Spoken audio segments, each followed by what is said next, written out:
All right, so section 11.2 is going to continue working on our conic sections. This time we're going to work on an ellipse. And like its cousin, the parabola, you're going to see the shape of an ellipse in a lot of places. This one's kind of cool because the radio telescope has a parabolic shape while a comet orbits an elliptical shape. Now, the properties of ellipse that are most interesting are the acoustical properties. That is, if you stand at one focus of an ellipse and somebody's at another focus, they can hear you if you have an elliptical shaped reflector that you're talking to or into. There's an ellipse in Washington, famous ellipse.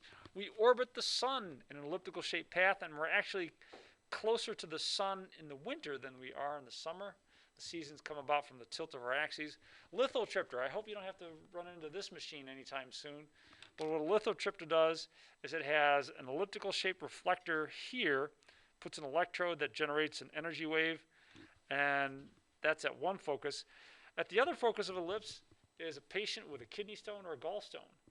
And those energy waves concentrate at that second focus and hopefully crush that kidney stone or gallstone so you can pass it without having to undergo surgery. So nice. I think they even put those on trucks. There's a very young Jackie Parent speaking into the dish at the Impression 5 Science Center. She's speaking into an elliptical shaped reflector, and at the other end of this room, and I mean way at the other end, somebody can hear her, which is just outstanding because at that point she was very soft-spoken unless she was hungry. So, all right. So let's work with the ellipse, and to that end, I want you to play around a little bit with the link that I sent you. You can change the values of a squared and b squared underneath here, and it'll do this, etc. And there's a couple interesting things that I want you to notice. First of all, these black dots, what do you think those are? The foci, right? And now watch what happens when I take the slider for B and slide it all the way to the end. What's happening to those foci? What's happening to the shape of the ellipse? More and more like a circle. And when I get all the way to the end, bam, it is a circle. So the circle is kind of a very special case of an ellipse, just like the square is a special case of a rectangle, right? So kind of nice. Now there's one other thing I want you to notice here. Let's back this down and go to kind of an extreme here. So when the foci are really close to the edge of the ellipse, then you've got this kind of cigar shape here. And what you can do to kind of quantify that is look at the eccentricity. So you can look at C, which is the distance from the center to the focus, divided by the length of the major semi-axis, that is the distance from the center to the edge of the longer axis. That ratio, when you have a cigar type shape, is close to 1. But as it gets rounder and rounder, eventually the eccentricity is going to be 0. Earth in particular has an orbit which is very close to 0 in terms of its eccentricity. So, okay. They will ask you to calculate eccentricity. We can do that. It's just the length c divided by the length of the longer semi-axis. That is half the distance across here. Let's graph a few here. And I'll shut this off. Shut that one off. These off. And we can look at this one. So this is kind of a nice little starter example. You're going to have to zoom out a little bit. Maybe hit the home button and then still zoom out. So x squared over 64 plus y squared over 100 equals 1. I'm going to start by rewriting that as x squared over 8 squared plus y squared over 10 squared equals 100. That gives me a way to come up with the vertices pretty easily. In the x direction, I'm going to move a distance of 8 to the right and 8 to the left of center. So it's going to be 8, 0 and negative 8, 0. And in the y direction, I'm going to move up 10 and down 10. Now if I'm moving away in the y direction, then the x coordinates are 0. So bam, those should be my vertices. The cool thing about Desmos, one of many of course, is that you can just click on the vertices and it'll show you them. Awesome. Now the one last thing that I would ask for in a problem like this is for you to calculate the foci.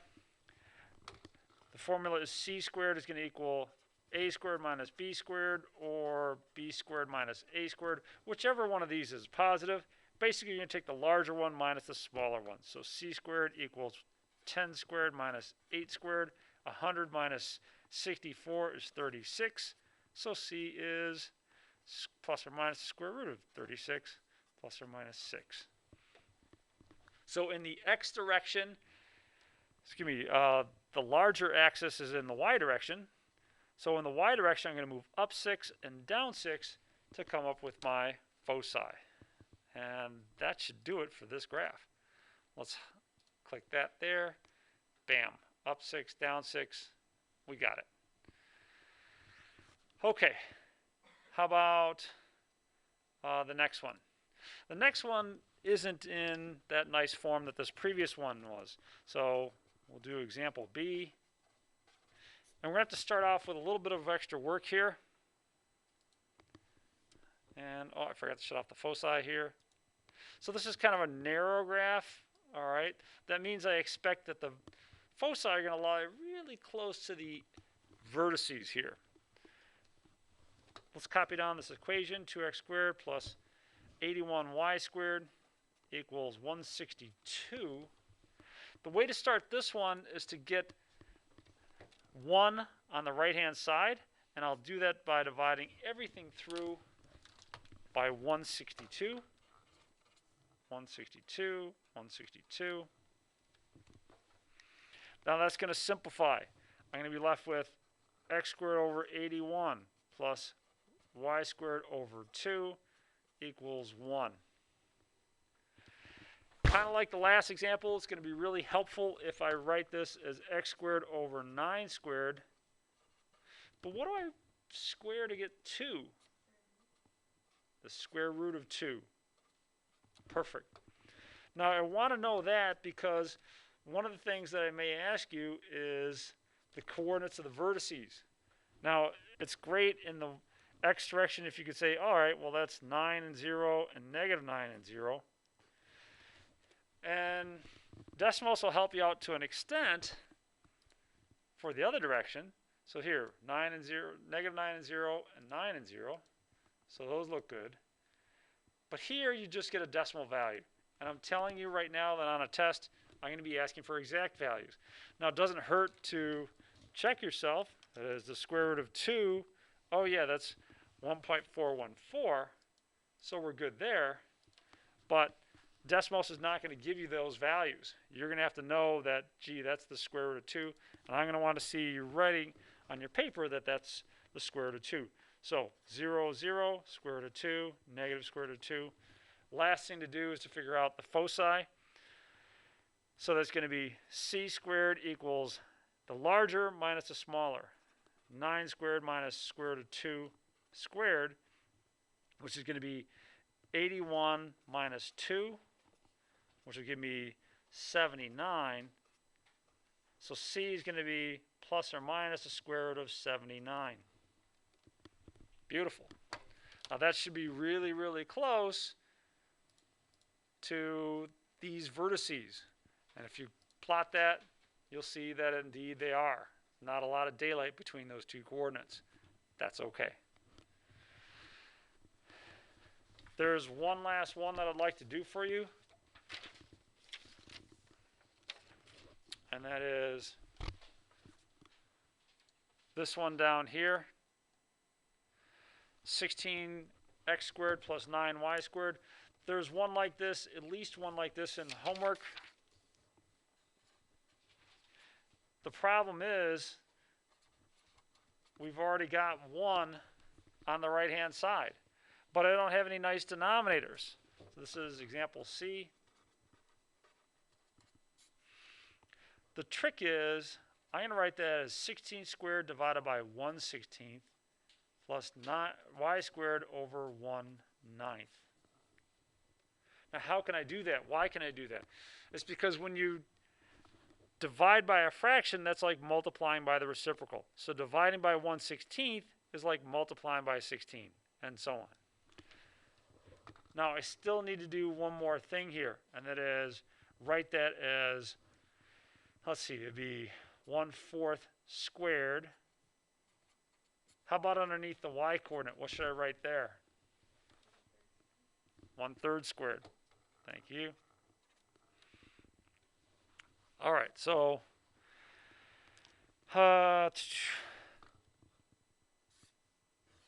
x and y. In the x direction, I'll have coordinates of 1/4 and 0, -1/4 and 0. In the y direction, I'll have coordinates of 1/3 and -1/3. So this is going to be really small. When I open up the graph here, probably going to have to zoom in a little bit. So let's do that. Yeah, I actually have to zoom in quite a lot. So here you go. Now again, you'll see decimal values here. That's okay. We know what these fractions represent. The last thing to do is to figure out where the foci are. Which one of these is bigger? 1/3 or 1/4? 1/3. So 1/3 squared minus 1/4 squared, that's going to be my c squared. So 1/9 minus 1/16. You could go through the pain of getting common denominators. That would be 144. So that'd be 16 over 144 minus 9 over 144 gives me 7 over 144. So let's see. Then c squared is 7 over 144. So c is plus or minus the square root of 7 over 144. You don't have to simplify that. You could write it as plus or minus 7 over 12. That's fine. That's what I did when I programmed this in to graph the foci. Let's take a look at those. The foci are going to lie along the major axis. The major axis is the longer of these two. So right there. Beautiful. And if you look, you'll see the decimal values, the approximate decimal values. And that should be square root of 7 divided by 12. So about 0.220. And there we go, 0.22. All right, they gave me an extra decimal place. So beautiful. Okay, looking good there. Comments or questions? Little wrap up, anything? All right. Good luck on the homework.